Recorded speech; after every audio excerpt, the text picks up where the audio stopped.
Welcome, everyone, back to the broadcast. Very excited to be joined today by UCLA football head coach DeShaun Foster. He's got the great background right there.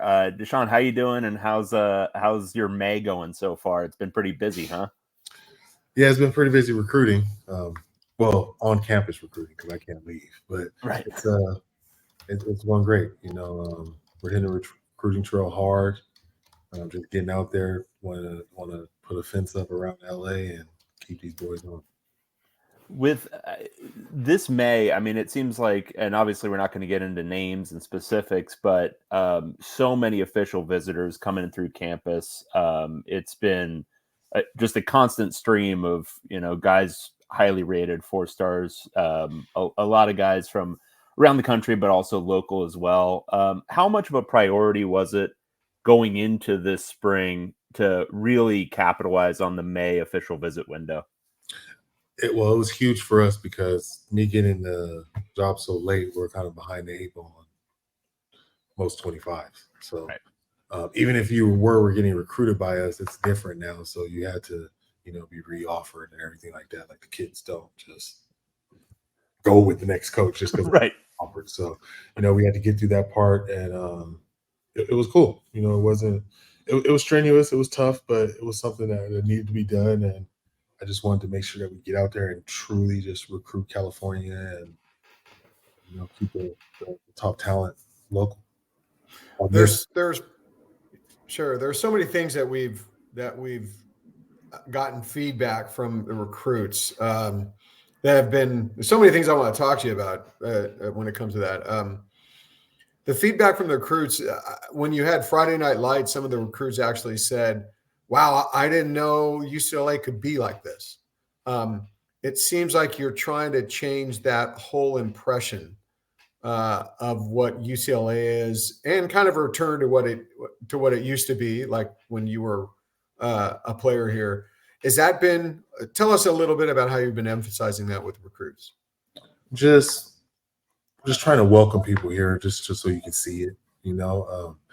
When you talk to recruits, you hear a lot of people like, I've never been over there, or I just haven't came. And we're right in LA, we're just on the other side of town. You've been over there, but you haven't been here. So I just wanted to open it up to fans, alumni, recruits, and just let them see what we really have to offer. What have you noticed as far as the response so far? I mean, obviously we've noticed some response in terms of commits, again, that we can't name, but just when you're interacting with these guys, what are they saying to you specifically? Just how shocked they are.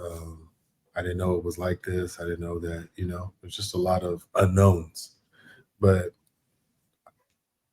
I'm excited. We're recruiting, we're getting out there. We have a lot of buzz. The kids are buying in. It's just my plan is, if I'm executing my plan like how I wanted it to, I just got to keep it going. For you specifically, I mean, obviously you're the head coach now. You've done recruiting, obviously a huge amount at an assistant coach level. But what's changed for you in this role compared to being the point man with running back recruiting and all that?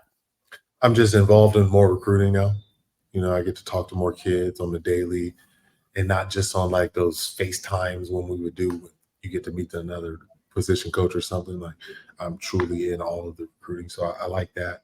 But it's mostly just be genuine with these people. Be genuine, let them know your plan, explain what you want to do, and I just think that people I can only speak on what's going on here, and all I keep hearing is how genuine we are. So they must be going places that is not genuine. In your introduction press conference, I think we might have asked the question. I can't even remember, but you said you were going to possibly continue with a real selective approach to offering recruits. And it seems like that hasn't been the case. I mean, right now you've offered almost double of what the class was offered completely last year. So it seems like you're taking a little bit of a different tact. I still feel that our offers aren't as high as the rest of our opponents. Yeah. But they're still committable offers. So I don't ever want to offer a kid just to get in the mix with them. Like if we offer you, you can commit at that time. We think that you're a kid that fits our program.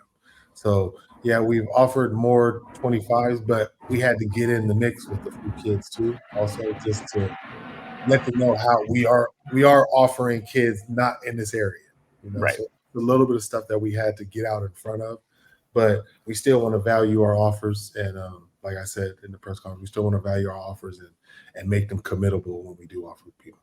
Have you been able to way to phrase it, but have you been able to delegate a little bit more to the assistants as far as kind of that initial evaluation, that initial approach with an offer? I mean, maybe more than they've been used to in the recent past. Yeah, a little bit. We want to see at least 14 varsity games Mm-hmm. from guys. Just try to have a system. Just because you start offering 27s and so early, then other 27s are upset they didn't get an offer. So, you got to have a structure and some sort of system at that. So that's what we're just trying to go by. That makes sense. And then I kind of just in terms of the way this has changed, even over the time that you've been recruiting, going all the way back to GA days and that sort of stuff. When you're in these initial conversations, I think this is a point of curiosity for a lot of fans out there is, at what point is NIL coming up? And does it vary a lot based on the player? And, what's your response to that when it does come up? And just kind of how does that whole conversation play out for you? It just depends on the family dynamics, so each family is a different case in itself. So you have some that are leading with that conversation. Some just want to know if you have that type of program, is that available? And then some want to really deep dive into it and like exactly what's going on with NIL. So it just depends on the family dynamics, but I'm open to it because this is what college football is. We can't go back to when I was playing and what it was, or just 3 years ago. So this is this is part of college football, and you have to embrace it and got to go forward with it. Speaking of not going back, there's a whole new thing, that little thing called the transfer portal. Obviously different than just a few years ago. How do you manage that? How do you plan how many high schoolers you're going to take, how many you're going to offer, how many you foresee you'll want to get out of the transfer portal? That has to be just kind of a crazy little model formula to try to figure out, that's kind of ever shifting. It is. It's like an avalanche going downhill. It's just picking up as it goes. We don't know exactly how big it's going to get, but like I said before, high school kids are like draft picks. So if we offer you and we take your offer, we feel that you're a first, second, third round pick. Then after that, it's just free agents or portals. We got to plug holes in places where either somebody might have transferred, somebody got injured, but we weren't able to develop that position the way that we wanted to, so we had to portal it. I think once I get one more cycle in, we shouldn't be as portal heavy as this year, just due to the fact you have numbers and have guys that you can develop. Go ahead. Yeah, you only had the shorter portal this time. Yeah. Overall, how do you think you did, given you had a short period of time and a shorter portal? How do you think you did in fulfilling some roster needs? I think we did a great job. We were able to fill most of the spots that we needed, that we felt that we had holes in or wanted to add depth. So those are two things that we need to do in this portal, and I think we're able to do that. How much of a point of pride is it for you coming out of last season? I think there were a total of 17 guys who transferred out, and quite a few of them were before you even took over. For a coaching change situation, it's kind of stunning if you look at what other programs have had coaching changes, to only have, I think, 17 guys out. How much of a point of pride is that for you, and how much do you think that speaks to your connection with the players, culture, what have you? It's huge because, you never know in this day and age. And I knew I had good relationships with these players, but you still don't know what they would do in that situation, So I'm just glad that they truly believe in me. And then even as spring went along and we're practicing and they're seeing what we're doing, they're still believing in it. And guys did hit the portal. So, this team is bought in. That's why I'm excited for the season. We're completely bought in. These guys are true Bruins, and they're really showing it. With all recruiting, obviously, and we touched on it just a little bit ago, NIL has become such a big thing. And I know for UCLA, there were administrative reasons a little bit behind in terms of building it, and some other factors as well. What's been your approach to donor relations at this point? How's that been going? How's fundraising going? What's kind of the status there? It's going great. I just wanted to open it up to them, let them see what we're doing, explain to them what's going on, just the lay of the land, how college football's changed, where their money will be spent, how it's used. We just wanted to give them the whole just the whole picture of it, because I think it's tough to donate to stuff or help out if you don't know what's going on. Right. And that's in anything. So people just want to know what's going on, how you're doing this, paint a picture for them, let them see that. And then if they want to be involved, they can get involved. How close do you think you guys are to where you need to be or where you want to be, competitive in those battles? And I know it's kind of an ugly thing to say, oh, it's all about NIL or whatever, but to be in the conversation or be where you guys want to be in recruiting, where you can target, this level or whatever it is. Well, we're never going to be those other schools, right? And I don't think we have to. We bring just a little bit more to the table, our academics and just stuff with UCLA. So I don't think that we have to get our money to $40 million, 30. It just doesn't have to be crazy. Right. But we do have to give them something. Have to, be in the ballpark. Still, that's just what's going on. So you can't not do it. You can't not play. Right. This is what's going on. So, but the donors have been great. The players have been great. Just everybody involved in this whole thing has been great. Just in the sense of we're figuring this out and they're understanding, And I know there was the settlement, I think it was either late last week or early this week, the proposal from the NCAA to do revenue sharing going forward. Yeah, back to 2001. But, yeah, where's that? Where's your money? But it's okay. We're not it's all good. It's okay. Yeah, you got to get your retroactive NIL endorsements, man. But what kind of game planning has there been behind the scenes on what that's going to entail for football specifically? Because I know that's one that's going to be kind of probably spread throughout athletics, but is that going to impact things significantly for the athletes on the team? Hopefully in a positive way. It's another revenue, another stream. So I'm excited about that. We know that we're going to be all for it. We're going to continue to push our student athletes. We want them. It's all about them. So if this is ways to get them money and help them be successful on and off the field, then that's what we're going to do. But I know that we're going to jump in and put our best foot forward. All right. And Tracy, I'm going to move on from recruiting unless you've got anything else. No, that's good. All right. You mentioned in your hiring process, and this, I don't know if I was more fearful or excited. You mentioned the potential about going to San Bernardino again, which was very hot last time I was there for fall camp. Is that still a potential? And if not, are you still thinking about doing fall camp off campus? And if so, where?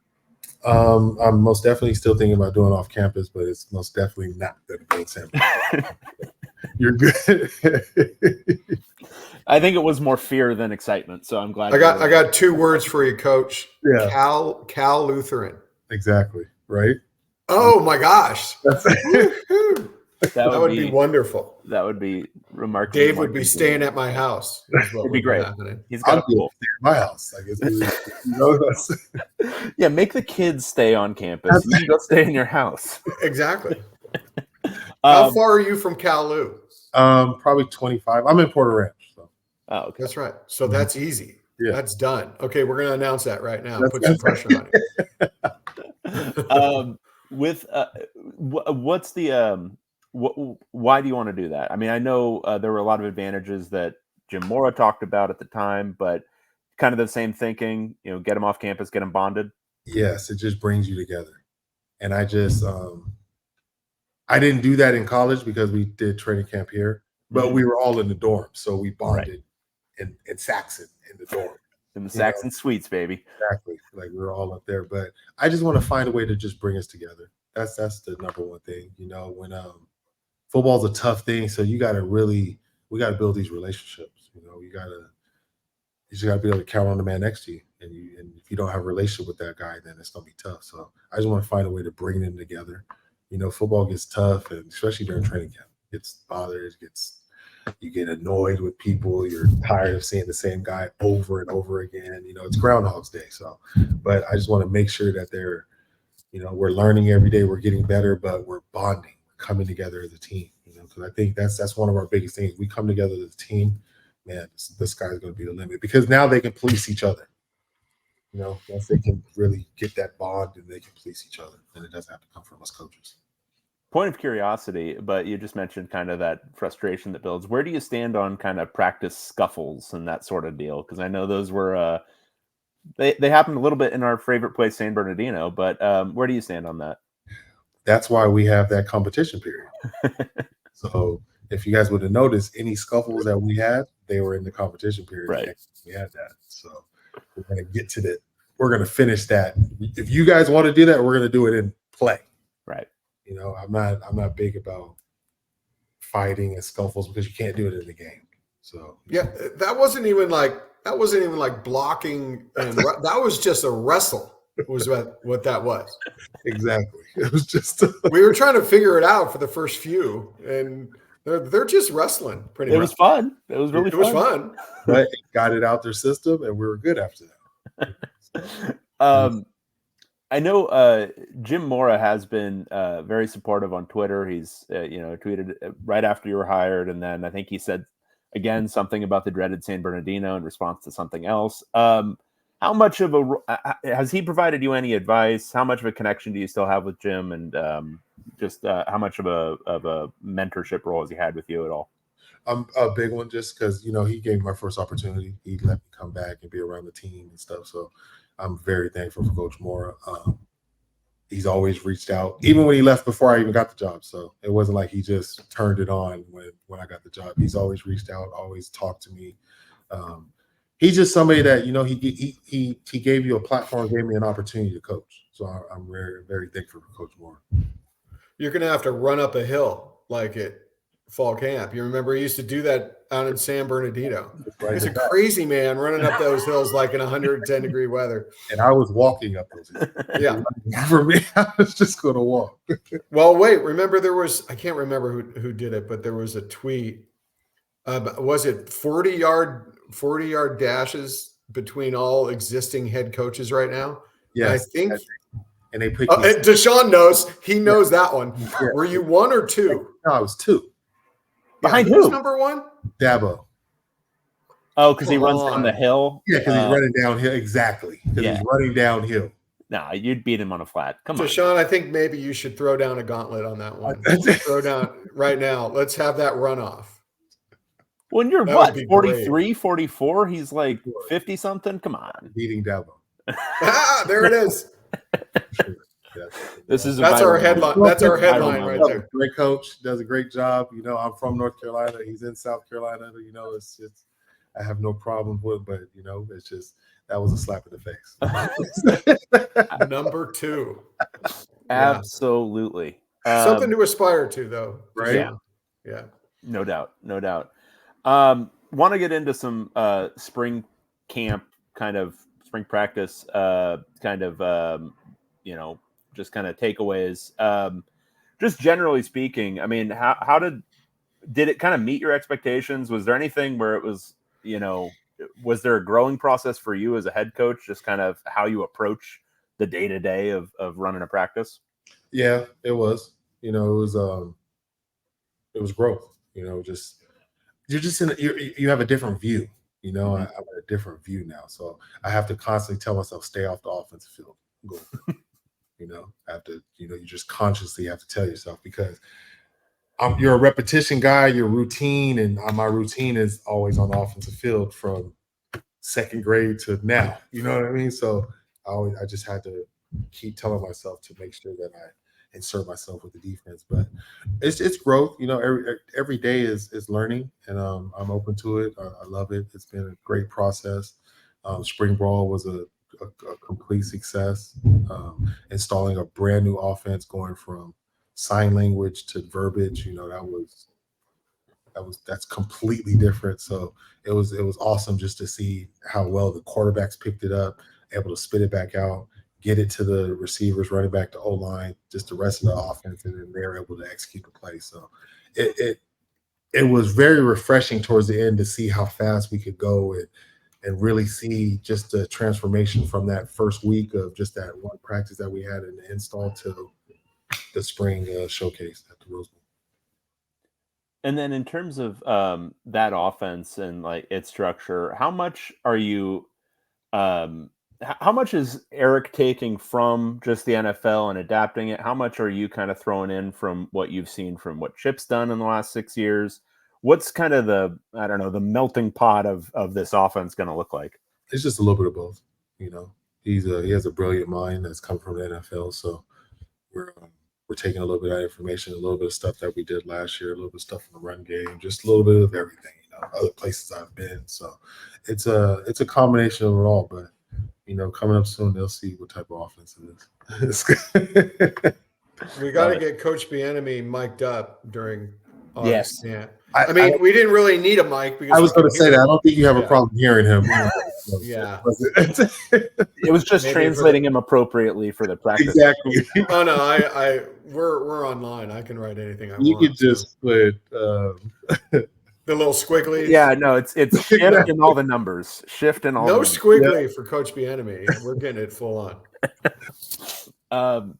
With that, I mean, honestly, this spring, from like that kind of active, how to put it nicely, but just kind of really passionate level of coaching from Bieniemy, that must have been a pretty big shift for a lot of these guys, because there's been, I wouldn't say it's been quiet at practice ever, but it wasn't necessarily that. That actually reminded me a little bit of, again, our friend Jim Mora. How did you see that impacting guys, and do you think they responded to it? They did a great job. I didn't have anybody complaining or anything, but Kaz Allen was with Coach Bieniemy last season. I coached Kaz here at UCLA, so when I was interested in him, that first person I called was Kaz. I know the type of coaching he likes and I asked him how it was being coached by Coach Bieniemy. He said he loved it. And that was really what I need to hear to solidify, to know that, like, yeah, Coach Bieniemy can come here and really help this program. So once Kaz let me know that solidified it for me. But he did it. Coach has done a great job just building relationships with the kids so he can coach them hard. Right. Like, he truly, you see him, he's always eating with a group of guys. Like, you know, he really embodies like having a relationship. Right. Just so you can coach them hard, because once you get them on your side, you can coach them any kind of way you want. You just have to get them on your side first. Right. And then kind of from a personnel standpoint, there were some position changes to start out spring. I know Croy Stewart moved from corner to safety. And then there were some in the last couple of weeks that were really interesting, especially on the offensive line. Josh Carlin coming in, playing a lot more center. I know he'd taken some reps in the past, but working as the first string center, I think, for that last week. Is that a position switch that you're planning to carry forward to fall camp? Is that something that, you know, did he respond to that position switch pretty well? And what are you thinking for that? Yeah, Josh did a great job. Just want to be versatile. You know, we were able to pick up some portal guards, so just wanted to be versatile and try to get the best 5 guys out on the field, and just giving guys opportunities at different positions. So, you know, that might have moved Carlin to center, but that was able to give somebody else some reps at guard. Right. You know, we were just trying to find ways to maximize reps towards the end of spring. Dave and I are big, obviously, advocates of offensive line play and how that determines how good your offense is, which determines how good your defense could be. I know you've got some transfers coming in, so it's hard to really evaluate how they'll plug in when you haven't actually seen them on the practice field. But what do you think the state of this OL is, and what kind of confidence do you have in it going into next season? I'm pretty confident right now. After the portal and getting those pieces that I felt that we needed, that really settled with me a lot better. Going into spring, I just wanted to see them fight. I wanted to see them get better. I wanted to see them fight. I just wanted to see them make strides. I didn't want to put a whole bunch on them, just judge them and on past performances or anything. I just wanted to really see them like, let's clean slate. Let's get out here. Let's see who learns this offense and who puts their best foot forward to being a starter on this whole line. And I just think that they came out and truly embraced and all of Juan's teachings and meetings. I think they really embraced it and showed that they really wanted to be here and work hard. Talk a little bit about Coach Castillo and what kind of impact he had in spring and how you could see him bringing this offensive line together on a short-term basis. That, I mean, you need it together quickly, and how he could impact that. Yeah, he's just done a great job. These guys have really bought in. Our O-line they're the first ones in the building, the whole group. That's probably one of the biggest groups we have. So I'm just excited for him. They've completely bought in. Everything he asked them to do, they're doing it. He wants them to get extra reps on their own. They're getting extra reps on their own. So I just like that they're not fighting anything. They're like wanting more. And I'm like, we don't have enough hours, guys. Can't school. Like I can't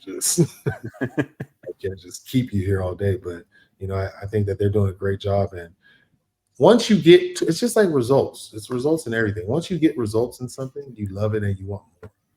You work out, you do abs. I see a 6-pack. I'm doing more abs. I get out on the field. He gave me some tools. It worked. I want more tools from Coach. So that's just how it's been going. Has he had to back off a little, like what you said, because he's coming from the NFL and he's got limitations? And he said, is he like hitting a little bit of a wall on that, saying why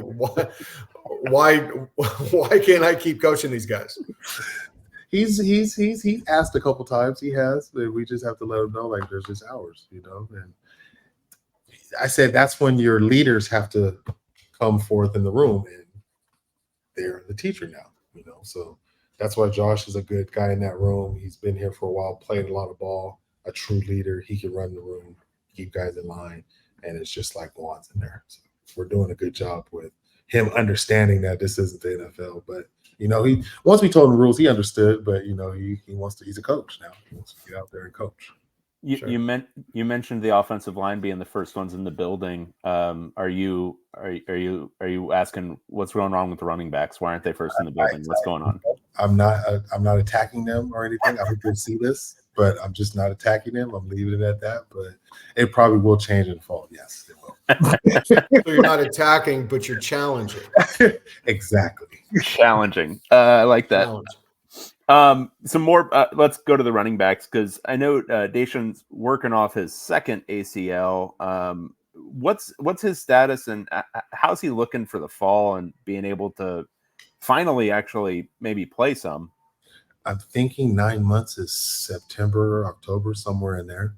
Got it. So hopefully he's running. He should be running in a couple weeks, but we're gonna take our time. It's not we don't really have a time schedule, but I just know 9 months is right in there, and then hopefully he can just start running by training camp, and then we can get him going. But I see him helping us in special teams. He's a hardworking kid. He just puts his head down and doesn't say much, just work. So I'm excited about that. Isaiah Carlson, coming off his redshirt freshman year, had a pretty good spring, bigger back, really good feet, coming off an ACL, had an ACL his junior year, played his senior year. So now this year, freshman year, and then this year should really be knee secure. He should have the confidence in his leg to really just get out there and play. TJ, returner, had a pretty good spring again. I mean, this is probably the first time he's going to hear he had a pretty good spring, because I told him it was terrible. But I told him I just keep him under. Not attacking, but Yes. challenging. Challenging. Yep, exactly. But he had a good spring, came out, was being a leader, picked up the offense. Anthony, we lost him towards the end, but he's coming back, getting back in shape. I think he'll be pretty good off after his knee. We moved Peter Barrio to fullback. Right. So he's doing a little bit of both on D-line depth and then try to help us because Anthony went down. Keegan Jones had a really good spring. That was probably one of his best springs that he had. Yeah. Just running really well. The patience. His thing was he really wasn't patient as a runner. Right. So it was difficult for me in certain situations because he's so quick and he gets to the line at a different tempo, a different pace than everybody else. So he's getting there a little bit before blocks and not waiting. So he showed a lot of control, patience, vision, just like being a complete back. So I was just excited to get him back in the room. Go ahead. Could you see Keegan as evolving into a role of a more every down type of back? I would like that, but I don't want to do that to his body. Right. Just being 180 pounds, that's going to be tough to be an every down back. But he's going to get enough touches that, it might not be carries, but he's going to get enough touches to where he's in the offense. But I can't just beat the kid into the ground. Sure.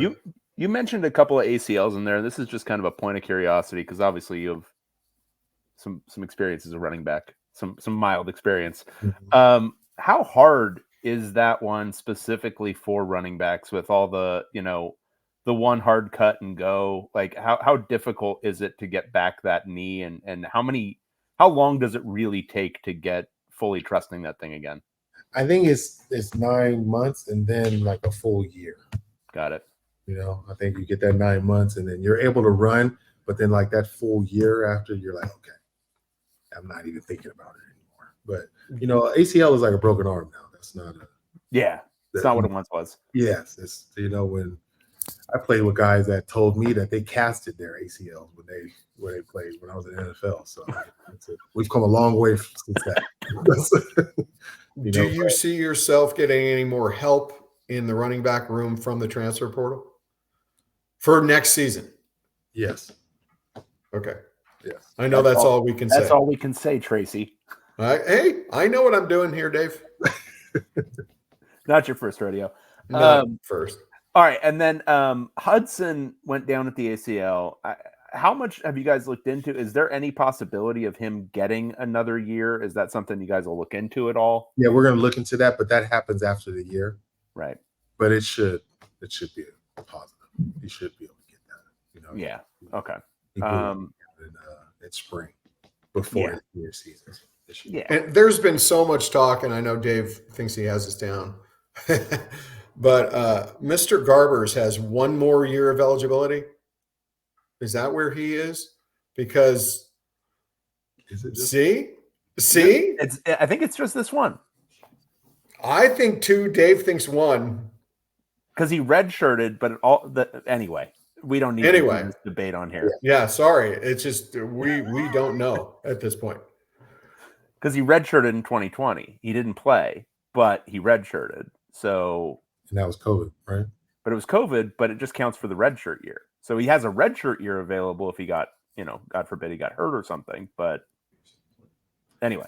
Yeah, I think he has 2 years to play one. Okay. That's what I think. Yeah. That's where I am. All right. DeShaun and I are aligned. Okay, good. I'm glad someone is. Yeah. So then another guy, and this is in the receiver room, kind of sticking on offense. J. Mike, I think he was mostly out for I think the last couple weeks or 3 weeks of spring.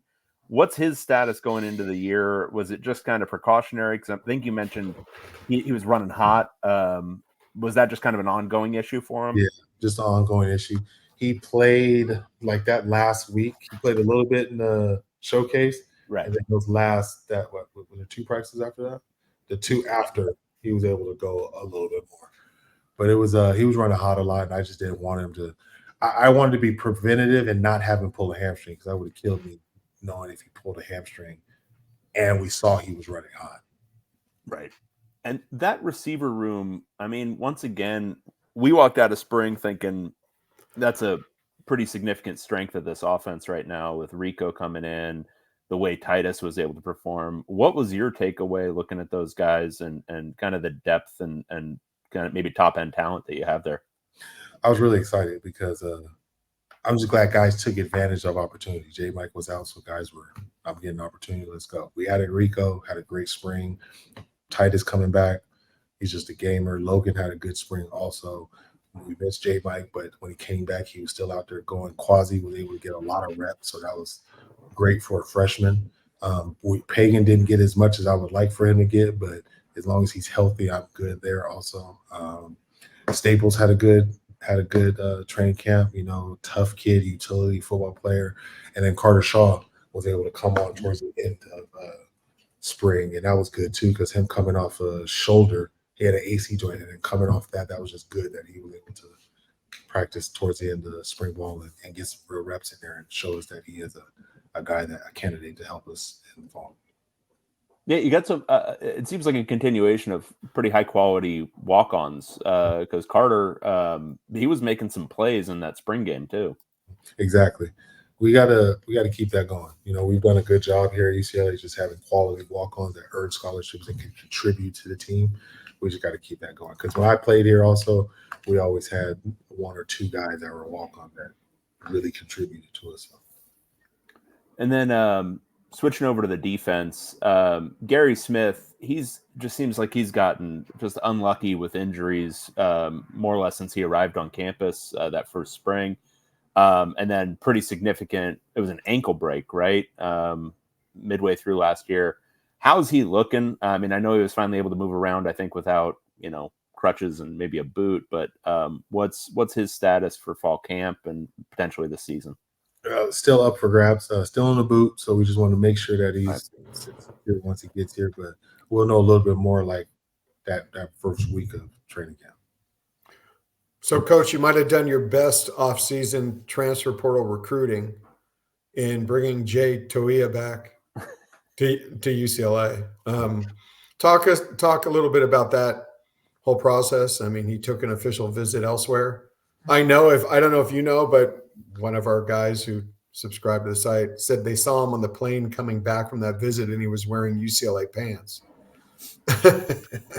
Which is kind of funny. But talk a little bit about Jay Toia and his impact and what it meant to bring him back. I mean, Jay basically stamped for us what this program is about, really. Going to that school that he went to, knowing that they offered what they offered, and he still turned around and came back here, spoke volumes without even saying anything about what we're building over here. So we're very thankful for that, and it couldn't have played out anyway. I had already known before, but you guys were asking me questions, but I wasn't worried about what was going on. You weren't worried just even a little. Wasn't just because I talked to him and he had let me know what he's looking for, and I knew that they didn't have that. So we're genuine, and we're going to continue to be that, and people are going to gravitate to that. And once I win some more games, you really see this. With Jay just on the field, it seemed. I mean, the progress he's made physically since he came in as a freshman. I mean, he looks like an NFL lineman out there. What have you seen out of his development and growth and his commitment in the weight room or nutrition or whatever it is that's maybe provide something again for guys to look up to and say, hey, that's an example of what we can do? He's just a true professional. Like, when you hear Jay speak about football, you're just like, wow, he's sharp. He's just a massive human being, but he ruined spring practice for us offensively. It wasn't fun for us at all. He was out there. We enjoyed when he was gone and took those couple of days off. But he's a dominant force. You have to find ways to neutralize the D line when you play against teams, and people are trying to find ways to neutralize Jay. Do you just occasionally just say, all right, bring in the twos, please? No, I just tell I could take Jay out. He's done. His pitch count. No, he can't keep going. We reached the number. Yeah. But speaking of another guy, Keanu Williams came in last year, started games, and I mean, looked pretty good. What did you see out of him this spring? And I mean, UCLA historically has had trouble recruiting defensive tackles. In the West, it's just hard because you don't get kind of those huge talented bodies as much. Having a couple of guys like that seems like it's a real asset. But what's your take on kind of your defensive tackle situation, even with Gary still kind of working back through? That's huge because Keanu, like you said, that's another large human being. So he can actually play. He's fast, quick.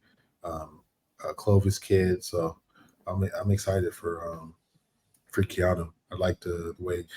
I just like guys that work. They don't say much. They just work. You know, you don't hear much from the D line. They don't hear nothing out of them, especially when Latu's there. You heard the twins, but you didn't hear much. You know, so it was. It's just cool that they put their hard hats on and they just come to work and work hard and never say anything. Yeah, Latu came to media day, and I don't think he gave another interview all year. It was amazing. And that was it. I said what I needed to say, and now I'm done. So players who don't talk much but just work. Who does that remind you of? Sounds strikingly familiar. There might be a coach like that, but yeah. I don't know. We'll think about it. We'll get back to you. He's been talking a lot now. That's his new. Yeah. We're going on 40 minutes here. I know, this is great. That was the best recruit story I read. Was like some guy gave a very positive review of the visit, and then he said, "Coach Foster, he's great. Man, a few words, but he's great." It's just the presence. The presence. It's the beard. Yeah. It's all about the beard. So I'm like 5 years younger than you, and look at all this white. Look at all this. You know what though? It's coming. It might not show up. But Yeah, last couple of years, DeShaun, that's right there on you. It's coming. I'm way ahead. Go ahead. On defensive line, it seems one of the biggest questions I think with this team from last season to this season is how you replace the productivity of your edges. I mean, I think there were a number of entities that rated UCLA's pass rush and pressure on the quarterback as number one in the country throughout last season. I mean, you probably can't reproduce that, but you need some pressure from the edge. How do you do that given the personnel you have? Some of the guys you recruited out of the transfer portal. How do you see that? Apu, Busick, not Busick. No, Busick. Yeah. They had a great spring. You know, Busick has a great motor. I have some portals coming in that I'm excited about too. So, you know, I just wanted to see how they showed up each day, the guys that were there in that spring. And I think that they did a pretty good job. We already knew Busick could play, but I really want to see Apu day in and day out, you know, operate as a starter. It's different when you haven't really been in there and now you're going with the first team every time it goes. So it was just good to see that he didn't get complacent. He worked hard, never talked about anything, never said anything, never came to me and asked me about playing time or what's going on if we're recruiting other people. So, you know, that's how I knew he was pretty locked in. But, you know, we addressed that in the portal, and I'm excited about those guys that we're getting. And then linebacker. So Femi seemed like he was doing a couple of things during practice. He'd play some linebacker, but was also doing some stuff on the edge. After kind of digesting all the film, do you see him potentially playing a little bit more on the edge or doing anything from that role? Or is it more just kind of sticking with linebacker and occasionally he's out there, you know, in certain packages? Just some situational stuff, you know. He's a versatile player, so, you know, we can use his versatility a little bit. And it just helps. It brings depth to the edge because linebacker is probably like our receiver room on defense.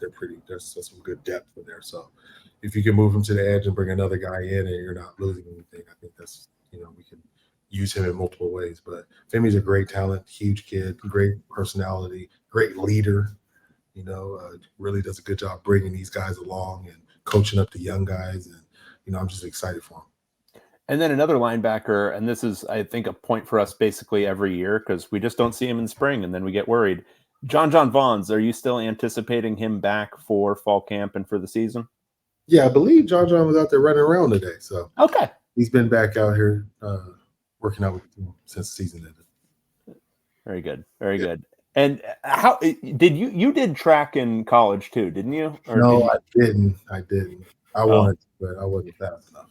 Because that's got to be an insane challenge to try to do two sports at a high level in college. Especially at a school where the sports are high level. Right. Different if it's going to be a drop off, but right. It's like Jackie Robinson Stadium. It's not pretty easy. But he's a great athlete. Him and Grant Gray did a good job with baseball, and then they'll be back with football. Okay. And then, another guy with the Edge group, Collins. Obviously, he was coming in as a transfer, but then he was out for spring. What are you seeing out of him, and how ready do you think he's going to be for the season? He's running and stuff, so I'm just excited to see Big Boy running. He's a big dude. Yeah. Just seeing him run out there and seeing his athletic ability is just really exciting. So I just want him to make sure he takes it slow, make sure he's fully recovered, and we can get him back out there. And then your secondary, 3 new starters, 2 safeties, 1 at nickel, and then Devin obviously playing mostly first string corner this spring. What do you see out of that group? Obviously, address some needs at safety and nickel with KJ, and then Brian and Ramon. But what do you see out of that group in total? And how do you think they're going to be able to replicate what you had last year? And obviously, some guys leaving. Really excited about the corner room. They had a good spring. Kirk, Jalen, Conway, Marshall, KDH. So they had a pretty good spring. We were able to address that also in the portal too. So I'm excited about that. And then safety wise, like you said, we had those guys that came in early. Got 3 of them: BA, KJ, and Ramon. They all did really well in spring. So that's like a 3-way spot fighting for that. And then we just have some younger guys too, some redshirt sophomores that can get in the mix too. But most of those guys should be on special teams and helping the team. But my secondary I'm pretty confident in them. Just safeties and corners. It's a lot of guys that have played, even though they weren't playing here, but they've played football. Right. That was huge for us. Just all right. And then I think the kind of last little piece, and this is one that's gotten addressed in the transfer portal a lot, is the special teams specialists. So we can't get into a couple of names there, but what have you seen out of your kicking game in spring? And what did you see out of those guys? Blake, Dag, they all had a good spring. Blake had a great job kicking field goals. Dag had pretty good also. And then we addressed the punter situation in the portal and the long snapper also. Yeah. And with the kicking game, at this point, like, have you figured out who's going to do like kickoff specialists? Because I know that was kind of a weird deal last year where RJ started out not on it and then switched to it midway through. Have you kind of figured out that piece yet, or is that something that goes into fall camp? It'll go into fall camp. We kind of have an idea, but we still want to see how consistent they can be getting closer to the season. I don't want to make that decision in spring. No, right. Got it. All right. Well, I'm tapped out. You got anything else, Tracy? Yeah, just a little touching on. The big elephant in the room. You're going to be in the Big Ten. I mean, going into taking over the program in January and dealing with everything you dealt with to get the whole program online, hiring a staff, going straight into spring, and now it's not like you're in the Pac-12 that you're familiar with. This is a whole new game. How are you preparing for that? Can you prepare for it? How do you think it will impact the UCLA football program long term, short term, next season? What are your expectations and longer term? Just to be successful, we shouldn't take any steps backwards. I know we're going into a different conference, but I still have confidence in our guys. You still got to show up and play every Saturday or Friday. You still got to show up every Saturday and Friday. I have a lot of confidence in our players just off how they're practicing, how they bought in, just the belief. That goes a long way. So I'm excited for it. I couldn't think of a better moment or time to become UCLA's football coach than this time. I know it's tough. I know we're doing this, but I haven't. One thing I haven't heard is how come that school that we have to pay money to, they're going all the way to the ACC. How come nobody says anything about their schedule? I'd say something about that. Oh, Yeah, okay. no, yeah. You know, like that's water to water that they're doing. You know, but it is what it is. They also paid $500 million to renovate a stadium, and they didn't have to pay out anybody for that one. So, just saying, they put the university system in a lot of debt too. Just saying. Just saying. With going into the season, what would you think? What kind of season do you need to keep your program moving forward and keep them, because you've built some pretty phenomenal momentum here in the offseason. What do you need in terms of performance on the field, record wise? What do you think at your first year in the Big Ten? See, Tracy trying to make me give a number. You know what? I didn't want to. I was trying to approach that without asking for the number. But yeah, give me a number. No. Trying not to give the number. Yeah. Let's just go back to the press conference and then try to remember the number I gave there and then go off that. Dave, you have a younger man's memory. No, I don't. I have two small children. No, I don't. Okay. I kind of said some stuff there, and that's how. Oh, I think I remember. Wait. Was that when you said you expect you got 8? There was the team won 8 wins last. I can't believe I'm remembering this and you don't, Dave. 8 wins last year, so anything less would be a disappointment. There you go. All right. Okay. Are there obviously you've been around. You've done a lot of NFL games. You played in a lot of hostile environments. But is there any part of this move that you're excited to go to any of these places or see kind of these away environments? We're going to Penn State. That's going to be amazing, you know.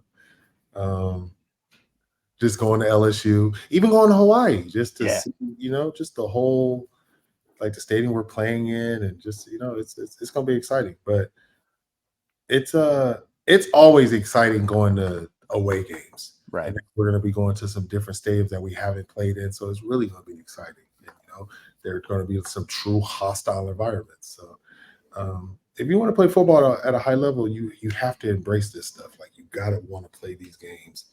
You got to want to be in these situations. You know, this is how you can win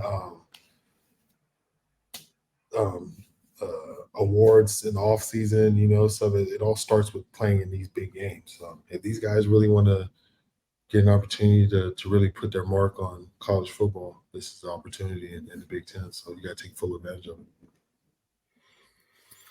Great stuff. I think we are.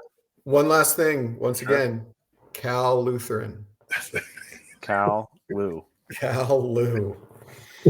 You'll make a lot of people really happy. Yeah, right? Yep. A lot of people in the Tracy Pearson household. And you still get the heat. You still get the sun. Like, it's still going to be warm. Like, it's very warm out there in Cal Lou. But not unhealthy warm. No, it's not that. Yes, it's not. Yes, exactly. It's not sitting in the shade of a tree having heat stroke. You can actually find some shade out there. You could find shade in San Bernardino. Yeah, no. Yes. But Chris Foster found it. He did find it. All right. Well, this has been awesome. Thank you so much, Coach DeShaun Foster, giving us almost an hour of your time. Really appreciate it. And good luck with this weekend with some visits.